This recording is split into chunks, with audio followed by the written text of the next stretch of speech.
Story time on how I found out that my loving, faithful, God-fearing boyfriend is a narcissist. Turn around and use the same thing that I told you about me against me, because then I'm gonna have to take you out. I'm kidding. I'm kidding. So where were we?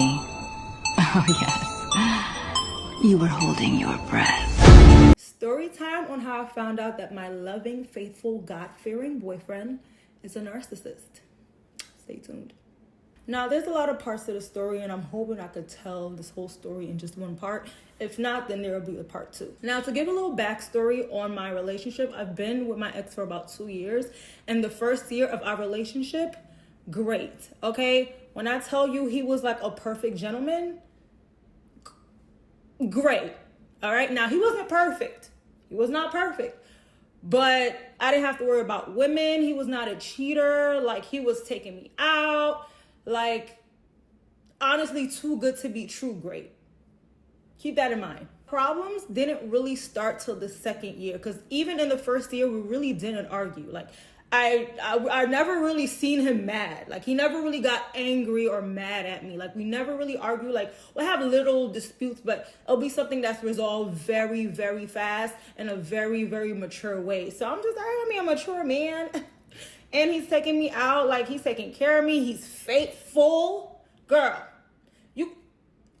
there was no red flags. Like, it was just like, but the only issue that I had with him in the first year was that he was nonchalant. He was nonchalant. He wasn't really enthusiastic, like, and that used to really bother me. And he had a reason why. I'm not going to disclose that. He had a reason why, and it made sense. What he said made sense. So me being the empathetic person that I am, he's great to me. But it was just that one thing. And the thing is, he wasn't always nonchalant. Like, he'll show enthusiasm sometimes. So I'm just like, okay, maybe what he's telling me is true. So of course I, vocalized how I felt, and it's something that he worked on, and day by day, I'll see some changes. So I'm just like, okay, like, and he's validating my feelings and hearing what I'm saying. Like, I thought this was my husband, okay? My husband. Boom. Now we're moving on to the second year. This is where all the shit started happening. Hold on. This is when it started happening. So I actually started seeing a different side of him after my birthday of this year. My birthday is January 5th. It was like the end of January, and I checked him on a lie that I've seen, and it was a lie. Like, it was a lie, and I checked him on it, and he went off on me, like, off. And the thing is, he usually never, ever talked to me like that. Like, he speaks to me with the utmost respect. Like I said, open doors. Like, chivalry was not dead with this man when it came to me. So him speaking to me like that, I'm like, whoa, hold on. And plus, when it came to my boundaries, he knew I did not tolerate speaking to me in any type of way. I don't do well with men speaking to me crazy. So he knew that. So that was the first time my eyebrows raised, and I was just like, okay. So that's when the mask slipped. So if you know about narcissism, they wear a mask. That's when that mask slipped. And I was just like, ooh, I gotta watch out. Gotta watch out. So now that y'all got like the little bit of information of what kind of started this whole situation, we're gonna go into the night that I broke up with him, because this is when shit went completely left. So one day I had came to him because I had seen this restaurant on TikTok, and the food looked really, really good. And I wanted to try it out. So I had asked him, I was just like, hey, I want to go. And I showed it to him, and he agreed. He was like, okay, the food looked good. We can go. And I also wanted to see the Bad Boys movie had just came out. And I also said I wanted to see it as well, too. Now, he wasn't that excited to see it, but he was just like, okay, cool, no problem. So I'm excited. I'm just like, oh my gosh, yes. And the reason why I was excited is because my ex was not a very spontaneous dater. Like when he took me out on dates, it was like once in a blue moon. Like, it wasn't like, and I knew it was because of his finances. So I never really pressured him too much, especially when he told me about his finances. After that, I never really pressured him too much. But this was like last year. So this is a whole different year. So I asked him, and he said, okay, cool. So I'm excited. So we had picked the day to go, and the day had came, and we went. So now we're at the restaurant. I'm excited. I'm like, oh my gosh, the food is gonna be really good. And I thanked him. I was like, oh, babe, thank you for taking me out on this date. Thank you for taking me out to this restaurant. And he looked at me and he was just like, take you out on a date, like take you out to this restaurant. Now, mind you, I was so excited at the time.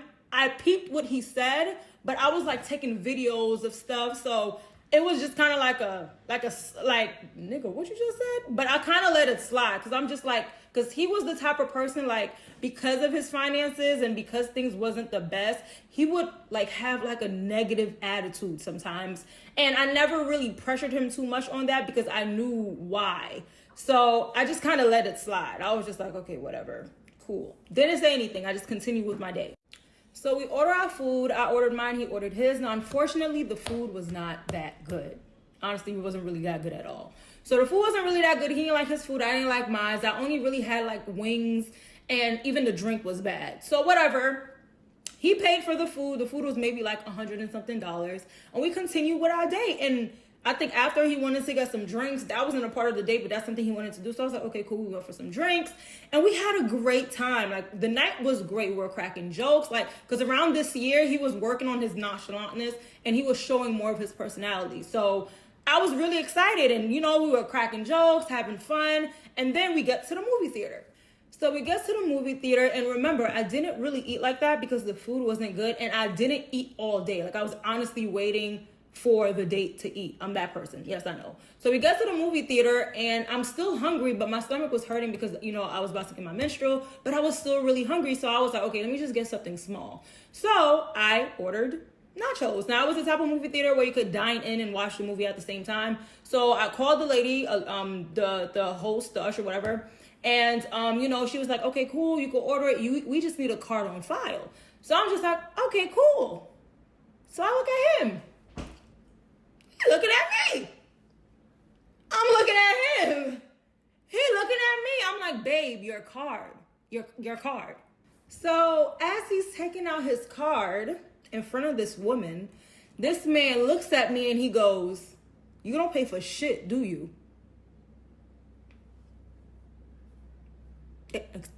Excuse me? What? So then he continues to go off. You don't pay for shit because I don't even want to be here. I didn't want to go to this dumbass movie. I didn't even want to try that dumbass food. You had me pay $100 and some for food. That was fucking nasty. You should have came here by yourself. I thought you was taking me out. You told me you was taking me out. I told you I was taking you out.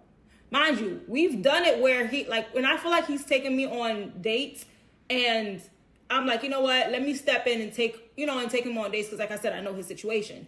So I'll step in and take him on dates, but there's never been times where I've taken him on dates and asked, can we go? Because that's what I asked with this whole movie and dinner thing. Whenever I take him on dates, I just ask him if he's available, and then I tell him to pick me up and we go wherever I want to go that I feel like he likes as well. So what? What would make you think I was taking you on a date, bro? Like, why would I ask, can we go to spend my money? Why would I ask you permission, can we go to spend my money? Make it make sense. Make it make sense.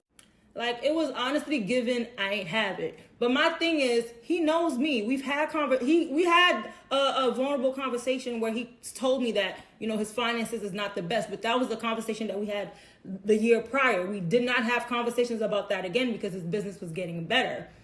Mind you, I didn't ask for a Birkin bag. I didn't ask for a YSL bag. I didn't ask for a Chanel bag. I asked for dinner and a movie. Are you fucking serious? If the money was the problem, you know me. You know how I am. I'm never going to be the type to judge you. I've been there holding shit down this whole time, and you've been through this before. Why the hell would I be mad to pay for $12 nachos, nigga? You should have just said something, but your pride wouldn't let you. So instead, you took it out on me. But we're not about to have that. Fuck that. So as he's going off, I just stopped and I stared and I looked at him and I was just like, you want to be the princess so bad. Like, you want to be the princess so fucking bad. He goes off. What? I want to be the what? I want to be the princess. Now, mind you, at this time, the movie started. So once he started going off, I was like, the movie's starting. I'm going to watch the movie now. Because it's like, I'm tired. It's like, when it comes to him, it's not an issue for me to spend money because I show my love by doing acts of service. That's how I show I love people. Like, I go above and beyond for people. And I know that that is something that I need to, retract and take and step back a little bit when it comes to showing my love, because I only need to do that for people that do the same for me. But it's like, you want a penny wash when it comes to you, but when I'm spending my money, you just chill and just take it. So at this point, the movie started. I don't give two shits because I'm over it. Like, in my mind, I kind of already know, like, this relationship is over. Like, I don't want to be with this man. Whatever. Cool. Movie done. We walk back to the car. I asked him, I was like, do you want to talk about this? Like, and he was just like, no, I don't want to talk about this. So I'm like, okay, bet, no problem. So whatever, I go home. Well, I went to his house because we were at his house. I go to his house, go home. We had a business event that next day. So after the business event, he drove me home. And this is when, this is the icing on the cake. This is when I was like, you got me fucked up. Like, I'm kind, but you got me fucked up. Because I gave you too much tries. Well, not too much. It was only 3. But I don't even give that much chances. That's the crazy thing. I don't. But this is where it gets crazy. So boom. So this is when shit go left. This is when it go left. So he's driving me home, and he finally wants to talk about this situation, right? So he's just like, so what did you? Because he's mad. He's annoyed. He's like, oh, so what did you mean when you said I wanted to be the princess? And in a calm voice, because like I said, he has the tendency of, when he gets mad, he wants to raise his voice and yell at me, and he knows very well I don't do well with that. So in a calm voice, I told him, I was just like, I just feel like sometimes you want to be the girlfriend in this relationship, like, because you're very calm and chill and relaxed when it comes to me spending my bread on you. Like, you feel like entitled to it. But when it's my turn and you spending your money on me, it's a problem. And I just feel like I'm always spending my money. I'm always like putting money out. He's like, instantly get defensive. What? You spend your money on, and I'm just like, you're crossing my boundary. And I'm just like, okay, so here you go, crossing my boundary again. And the reason why I say that is because we actually had an incident before this, literally like a month before this, where he actually cursed at me and pushed me, and I actually broke up with him this time. And he just acted so distraught. Oh my gosh, Kimmy, if you broke up with me, because I did say that I wouldn't threaten the relationship, but it's like, nigga, whoa. Hold on. And he brought up, couples therapy, and I am a serial leaver. I'm a serial leaver. You do one thing. So I was trying to work on that. But the whole time, what I didn't know is this nigga was fucking manipulating and gaslighting the shit out of me, okay? And was using my insecurities against me, all right? So I'm just like, okay, cool. But in my mind, I was already done. I'm just like, I can't be in this relationship, bro. I'm trying. So back to the story. So he's going off, and this is when he spills out his mouth. What do you do for me? What do you do for me? I don't ask you for none of the shit that you do for me. I don't ask you for none of the shit that you do for me. You don't do shit, actually. You don't do shit. And I'm just like, what? So this is when, like, honestly, I just feel like my heart broke into like a million pieces, because I'm just like, I don't do shit for you. Like, I'm not even gonna say the amount of shit I've done for this man is diabolical. The shit that I've done for this man. Okay, so hearing that out of his mouth, I was like, are you fucking serious right now? So he's just like, I'm like, I never did shit for you. So that's when I pointed at the chain, and he was just like, oh, that's the only thing you got right in this relationship. And I'm like, oh yeah, we're done. And I looked at him, I said, oh yeah, we're done. You're done. We're done, you're done. I'm done with this relationship. And then after he heard that, he goes, what? Fuck you, bitch.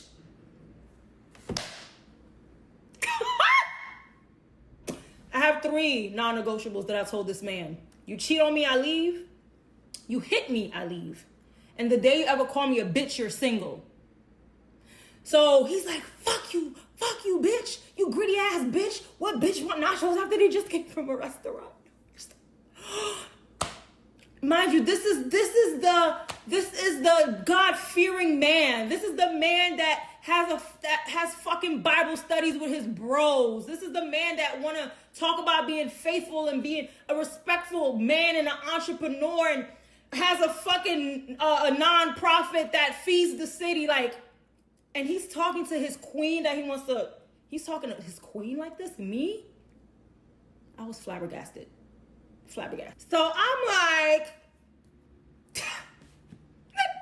nigga, fuck you.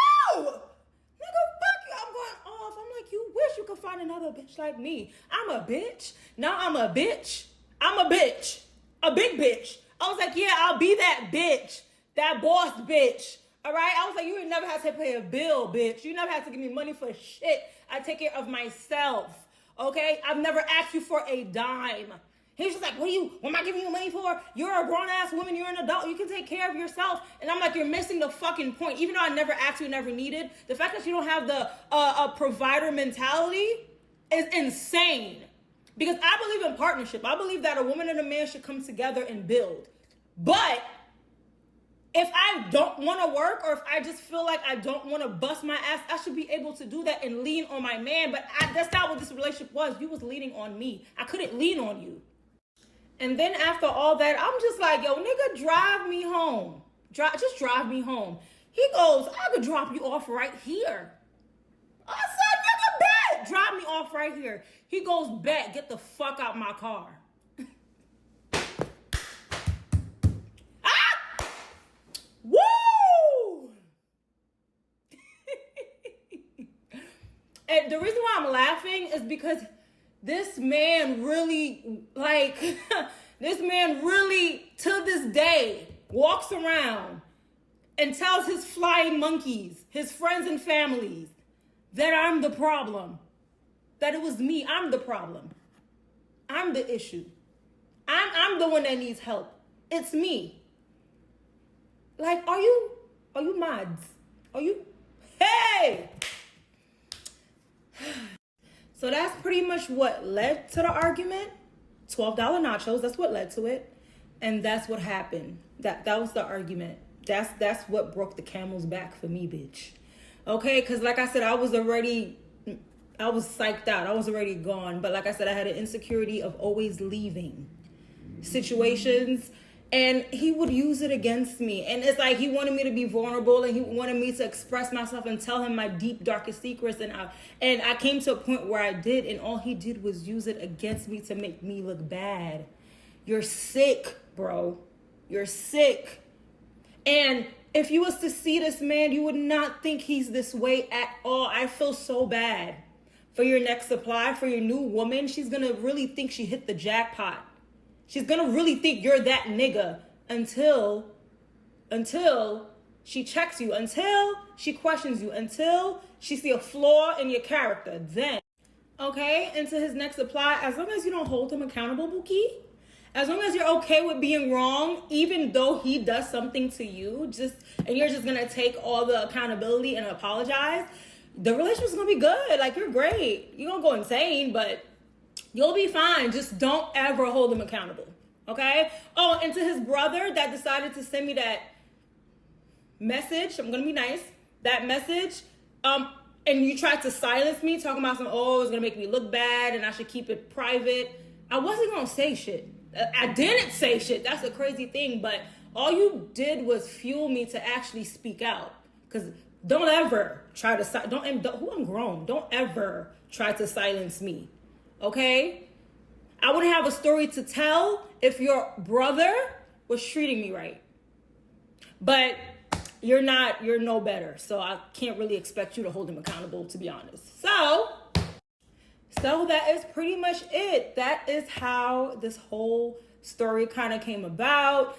Like I said, to his family, to his friends, the fact that none of you guys are holding him accountable is insane to me. But then again, it's like, of course, he's not going to tell y'all what actually really happened, because him doing that will mean that he actually has to hold himself accountable, and he's just not that guy. Like, he'll probably try to and make it seem like, oh, I could have did it better.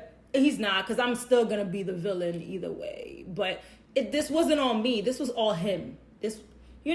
So, Yeah, best of luck, my love. You're gonna need it.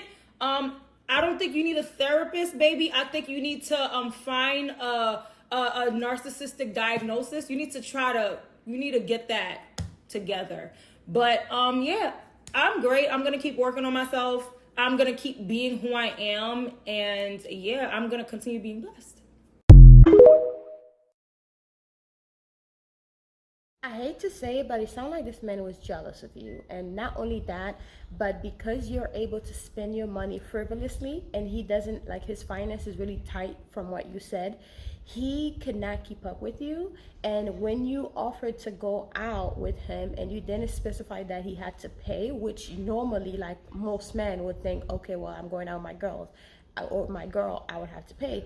But because his finance is not in place like yours is, he have this resentment towards you that he never actually spoke about. So it was like a unspoken anger that he had towards you this whole time. And even when you wanted to just get some nachos that was super super cheap at the movies, I mean, I understand as a woman who goes through that, like, you were about to start your woman, you know, you were about to have your period. Let's just be honest. We were about to have your period, so you're probably having some cravings. And to me, some nachos that cost maybe $10 wouldn't be a big deal, but to him it was. Or to you, it wouldn't be a big deal, but to him it was, because he did not have that finance. And that is the problem with being or dating a man who has less than you, because they're going to always have this hatred and resentment towards you, especially when you are spending their money that they don't have. I remember one time I went on a date with this man, and first of all, he asked me to go on a date with him, and I actually got like 3 bags of clothes, you know, going shopping with him after the date. So, but in the process of that, I had to put him in his place, because we went to Victoria's Secret. He wanted to, you know, try to show off his money, because he's trying to show me how much his shoes cost. He even had me looked it up. Like, that's how much he wanted me to know how much his shoes cost. And his watch that he was wearing on that date, how much it cost. It was a black man, older man. And he had me looked it up. Like, he really wanted me to know how much it was. So we were across the street from Victoria's Secret. Of course, I'm like, hey, let's go to Victoria's Secret. So I pulled him into the Victoria's Secret. Like, I grabbed his hand and pulled him into Victoria's Secret. We were walking, da-da-da-da. And then he started, like, kind of slowing down a little bit, because he really didn't want to go in there. Because, you know, whenever you go in there, the girls are coming up to you knowing that you are with a man, and they're going to try to get him to spend as much money, because they make their money off of sales, commissions, right? So I'm happy, because the girl's talking to me, and I'm, like, buying things, and she's telling us like what's on sale and stuff like that. And I'm going to go grab stuff, and plus they were giving this free shoes that, you know, if you spend that much money you could get this free shoes. So I'm like getting things, and he's starting to like slow down a bit, and then I'm in the line, and I can tell like he was feeling a little bit uncomfortable, as if like, sir, you were the one trying to show off all this money that you have, so now we're going to see if he can keep up with the money that you try to show me. Okay, so then we're getting to the front, and he's starting to like talk sideways, and I had to tell him, like, please stop, you are embarrassing me. Like, why? Like, is it a problem for you to pull your wallet out? Like, that's what I told him. I'm like, you're embarrassing me, please calm down. And I even told him, like, the girl had already like went somewhere else, because she measured me for a bra, and she went to go get the bra that I needed. That's where she went. And he was acting as if like the wallet was too heavy for him to pull out of his purse, I mean his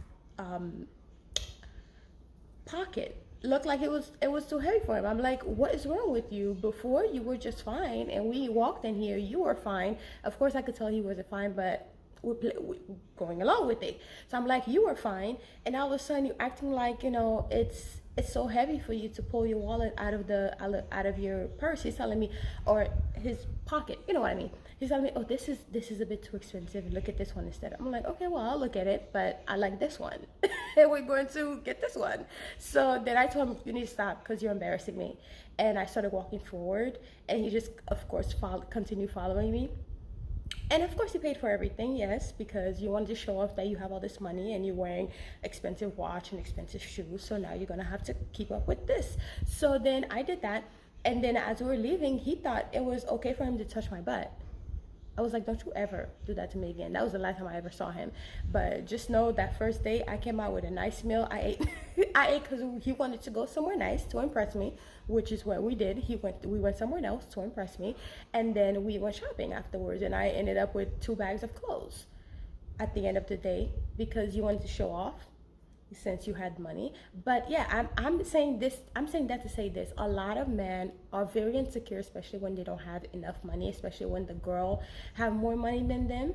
And because of that, they will treat you differently. They will be rude and disrespectful to you because they have this resentment, they have this anger towards you, because it's easier for you to spend money. It's easier for you to get money from other men, usually from men. That's why they had this resentment. And I didn't like the way that he was, even though he's a Christian man, majority of the time they are Christian men who are hiding behind Christianity. Meanwhile, they're doing stuff like that. For him to be calling you out of your name, and that's another one of my pet peeves, is that no one is going to call me out of my name. The minute you call me, like she said, she's a serial running away kind of person. I'm the same way. You have one chance. And the minute you call me out of my name, or the minute you try to talk sideways out of your mouth to me, it'll be the last time. We could be planning a whole vacation to Mexico, and I will be talking to you today. Our trip is tomorrow. You say something out of your mouth that I don't like, I block you. You will never hear from me again. This trip was already booked. You'll never hear from me again. And if I do end up going on the trip, and when I come back, it'll be the last time you see me, because I really don't like to let a trip go to waste. But if I have to, I will just ghost you out of nowhere, because I don't play that. You have to nip it in the bud right there, or else people are going to think it's okay for them to do certain stuff to you. It's not okay. And another thing that I realized that you also said is that he was trying to get you to tell him all of your deepest, darkest secrets, things that you do not like. That is how people will try to manipulate you, by trying to get information out of you that they know is going to trigger you. So he basically watched you, and he learned all the stuff that you do not like, so he can turn around and use that against you. People do it all the time. I do it sometimes. Let's be honest, I do it sometimes. So I know that it's a fact. That is the reason why I will never tell people, like, if I was in a relationship previously that I didn't get what I wanted in the relationship, I'm not going to tell you what it was that I never got in that relationship, because you're going to use that against me. And that's just my thing. You might not use that against me. It's just part of human nature that they're just going to use it against you. So I never tell people what my weakness is. I never tell people. It doesn't matter who you are. I will never tell you what my weakness is, because I'll be damn. You turn around and use the same thing that I told you about me against me, because then I'm gonna have to take you out. I'm kidding. I'm kidding. No taking people out here, but I'm gonna have to do something, because for me to tell you this, trust you with the most intimate thing about me, and then for you to turn around and use that against me, and you learned it from me, there's a problem. I have a problem with that. So that is the reason why I know myself, and I could never, ever, ever let people do that to me. But then again, not everybody's the same. But trust and know that people will use your weakness against you, and they will learn it from you. They will ask you about it. They will learn it from you, and they're going to turn around and use it against you. So be very careful what you say to people, what you open up to people about, because they are listening.